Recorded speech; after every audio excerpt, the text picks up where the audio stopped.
Diamo la parola al senatore Salvo Fleres. Cari amici del Movimento per l'Autonomia, è per me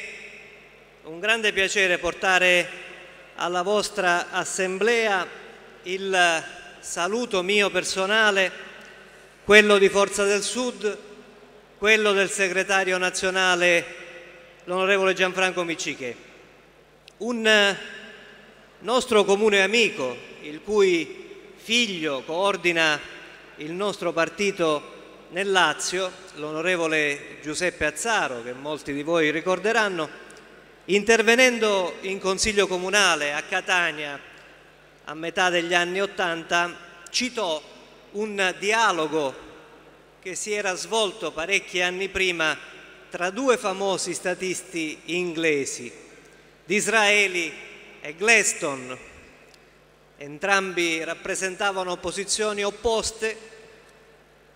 e entrambi però caratterizzarono la vita politica di quel paese. Il primo disse al secondo che in politica non vi sono eterni amici, non vi sono eterni nemici, ma di eterno vi è solo l'interesse dello Stato.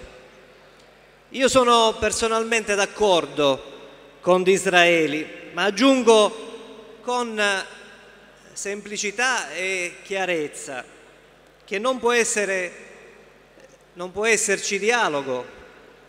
tra persone che manifestano opinioni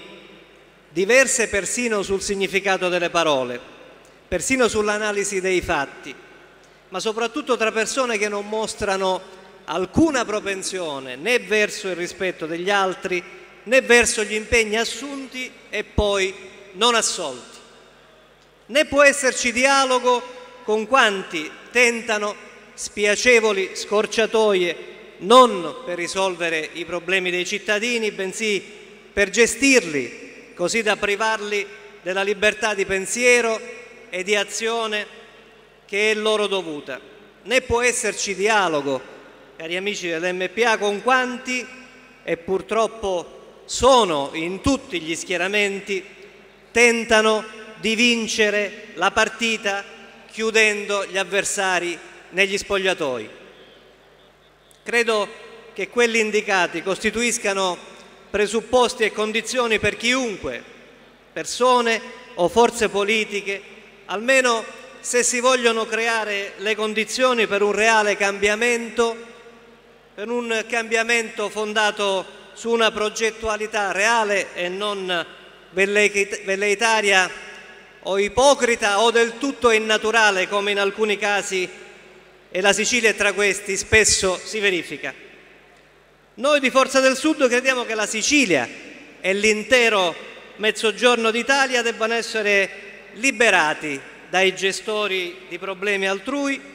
debbano essere liberati da quanti praticano non la democrazia, bensì una particolarissima forma di democrazia fondata sulla acquisizione e sulla gestione dell'altrui libertà o sulla sollecitazione di rancori populistici privi di sbocchi possibili e ragionevoli. Noi di Forza del Sud crediamo che la crescita del Paese debba andare di pari passo con i concetti di legalità, di perequazione sociale, di perequazione infrastrutturale, di semplificazione burocratica, di merito, di libertà e soprattutto di responsabilità. Ai tanti che vedendomi arrivare mi hanno chiesto quale sarà l'atteggiamento del mio partito rispetto all'MPA, rispetto alle sue scelte politiche. Bene, a questi rispondo che qualsiasi ipotesi deve essere supportata da precisi obiettivi e da precisi progetti, altrimenti si tratta soltanto di chiacchiere da dopolavoro ferroviario. I nostri obiettivi sono quelli di rilanciare il Sud, di combattere il sottosviluppo, di combattere l'arretratezza e la disoccupazione in stretto rapporto con le attese dei cittadini, non prevaricando le attese o violentando le loro libertà. Le proposte che possono esserci rivolte, dunque, devono essere corredate da ipotesi precise e soprattutto affidabili, come affidabili devono essere coloro i quali ci formulano queste proposte alle quali naturalmente risponderemo con le nostre controdeduzioni. Ai tanti che mi hanno chiesto quale sarà il nostro atteggiamento verso il governo nazionale,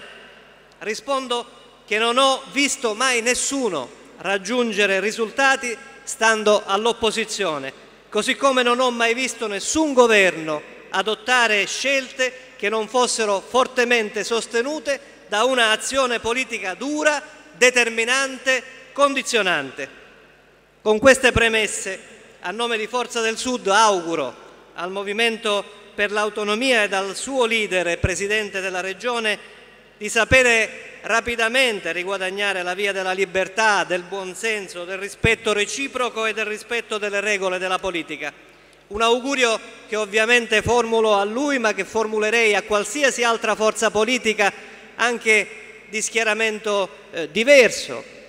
Nessuna forza politica, compresa la mia, nell'interesse generale del Paese e dei cittadini. Lo faccio con lo spirito di chi considera la coerenza un valore irrinunciabile, di chi sa comprendere le ragioni degli altri, di chi però non ha mai rinunciato a difendere i propri ideali, anche quando questo poteva apparire poco utile, molto rischioso, come mi è accaduto di recente, o addirittura controcorrente. Ebbene, con questi presupposti e nel ricordo di un'antica amicizia con l'onorevole Raffaele Lombardo, anzi con Raffaele Lombardo, perché quando l'ho conosciuto non era onorevole, non era Presidente della Regione, auguro a lui e al suo movimento di celebrare questa importante assise guardando all'interesse generale di questa Regione, con la consapevolezza della ciclicità della storia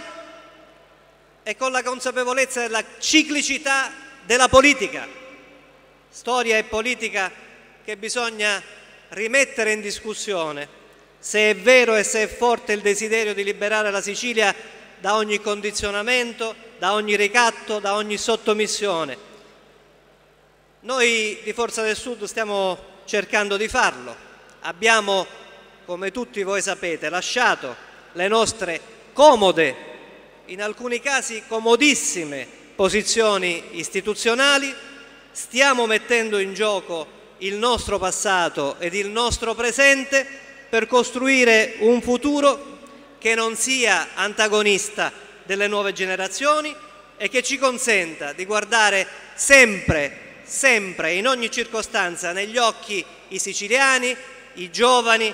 i nostri avversari politici, che noi continuiamo a guardare negli occhi senza temere mai di doverli abbassare a causa di una nostra scorrettezza. A tutti voi, cari amici, e a tutti i vostri dirigenti, i nostri più sinceri auguri di buon lavoro. Grazie al senatore Fleres.